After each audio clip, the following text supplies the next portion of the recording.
सिद्धि की शादी के बाद वो ससुराल चली जाती है। पीछे रह जाती है भाभी रानी। सिद्धि के ससुराल जाते ही भाभी कहती है, अरे वाह जी वाह, सारे कपड़े मेरे। हाय रे पैंट, अरे वाह वाह, बनवा जाएगा।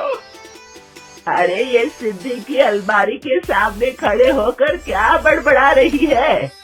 जाकर देख मेहमानों को विदाई की मिठाई मिली कि नहीं। अब हाँ माँ जी, क्यों नहीं, लेकिन पहले कपड़े तो बदल लूं। अब रानी आ जाती है सिद्धि के उन कपड़ों में जो वो ससुराल जाने से पहले घर छोड़ जाती है। अरे रानी, कुछ दिन रुक जाती। अरे ये तो सिद्धि बिटिया को मैंने ही दिया था, बड़ा ही फपता था उस पर, तुझ पर तो कुछ खास नहीं लग रहा। अब वो ना मेरे सारे कपड़े गीले थे तो सोचा पहन लूं। वैसे भी सिद्धि को कौन सा दिन पुराने आउटडेटेड कपड़ों को पहनना है। वैसे भी ये सूट तो मैंने तभी पहना था, वैसे खास है भी नहीं ये। हाँ ठीक है, लेकिन ना मेरी सिद्धि पर तो जमता था। सारे मेहमान चले जाते हैं और सिद्धि ससुराल से मायके पहली बार आती है। अपना घर, अपना कमरा, अपनी अलमारी। ये बोलकर जैसे ही सिद्धि अलमारी खोलती है तो सामने उसके कपड़ों की जगह कुछ और ही रखा होता है। माँ, ओ माँ, जरा कमरे में तो आना। सास और रानी वहां पहुंच जाते हैं। रानी ने पहनी होती है सिद्धि की जींस और टी शर्ट। अरे भाभी, ये क्या? ये तो मेरी बड़ी ही महंगी टी शर्ट है, इसे आपने घर में क्यों पहनी है? अरे बहुत मिलती है दीदी ये चौक की मार्केट में, 150 में। ओ भाभी प्लीज, ये एरोपोस्टल है, 2000 की एक टी शर्ट। ओहो, 2000 में तो दीदी 4 साड़ी आ जाए। अब क्या बोलूं भाभी, ये मेरी अलमारी में छोटू के कपड़े, तो मेरे कपड़े कहाँ है? मेरी अलमारी में। अब दीदी आपको कौन से पुराने कपड़े पहनने थे? माना भाभी, लेकिन मैं जब घर आती तो यही सब पहनती ना। अरे तुम तो बड़ी कंजूस हो दीदी।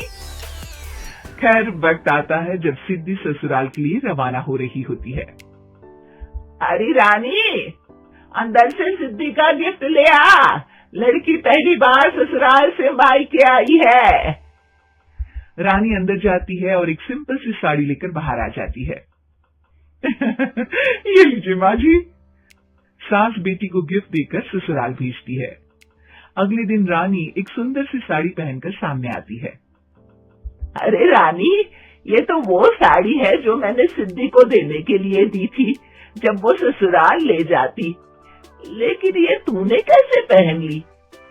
अरे माँ जी, ये साड़ी तो मुझे बहुत पहले से ही पसंद थी, लेकिन चिंता ना करिए, मैंने सिद्धि के लिए भी अच्छी सी साड़ी दी है। हाँ। तभी सिद्धि का फोन आता है। क्या माँ, कुछ अच्छा तो दिया होता ससुराल ले जाने के लिए, अरे पहले दिखा दिया होता। यूं चमकते हुए पैकेट में नौकरानी वाली साड़ी मत दिया करो माँ। अरे बेटे, वो तेरी भाभी ने ना गलती से उससे पैकेट बदल गया। हाँ, मैं कल ही तेरे भाई के हाथ से तेरा वाला पैकेट भेज दूंगी। अरे रहने दो माँ, आई एम श्योर भाभी ने अभी वही साड़ी पहनी होगी जो तुमने मेरे लिए रखी थी, तुम तो समझ नहीं पाई उनको। खैर छोड़ो, मैं ज्यादा बोलती अच्छी नहीं लगती, रहने दो, आपको उन्हीं के साथ रहना है, फिर बात करेंगे। सास को रानी पर गुस्सा आ जाता है। वो उसके कमरे में जाती है जहाँ वो शादी का एल्बम देख रही होती है। रानी, मार्केट जाकर एक ऐसी ही साड़ी लेकर आ, कल प्रतीक जाकर सिद्धि के घर दे आएगा। अरे क्यों माँ जी, कितनी साड़ी देनी है दीदी को, या कोई सेल लगी है क्या? अरे चुप कर, मेरे बेटी के हिस्से की साड़ी खुद पहन ली, अब ज्यादा ज्ञान बांट रही है। एक दिन सिद्धि का फोन आता है। माँ, मेरी सास ने आज सबको खाने पर बुलाया है। सारे लोग सिद्धि के ससुराल पहुँचते हैं। खाना खाकर वो लोग निकल रहे होते हैं कि सिद्धि की सास सभी को गिफ्ट देती है। अरे बहन जी, बेटी के घर का खाना खा लिया, यही बहुत है जो आप ऊपर से गिफ्ट भी दे रही है। अरे बहन जी, आप भी कहाँ इन बातों पर विश्वास कर रही है। सास सभी को गिफ्ट देती है, लेकिन रानी को जो साड़ी देती है वो अजीब सी हरे रंग की लाल रंग की बड़ी छाप वाली होती है। अरे छी, ये कौन पहनेगा? सासू माँ को तो जरी वाली इतनी सुंदर और मेरे लिए ये नौकरानी वाली। अरे भाभी, दरअसल मैं जब भी घर आती थी आप वापसी में ऐसी ही साड़ी देती थी ना, तो माँ ने सोचा कि आपको आपकी पसंद की ही साड़ी क्यों ना दी जाए। बेचारी रानी, बोलती भी तो क्या।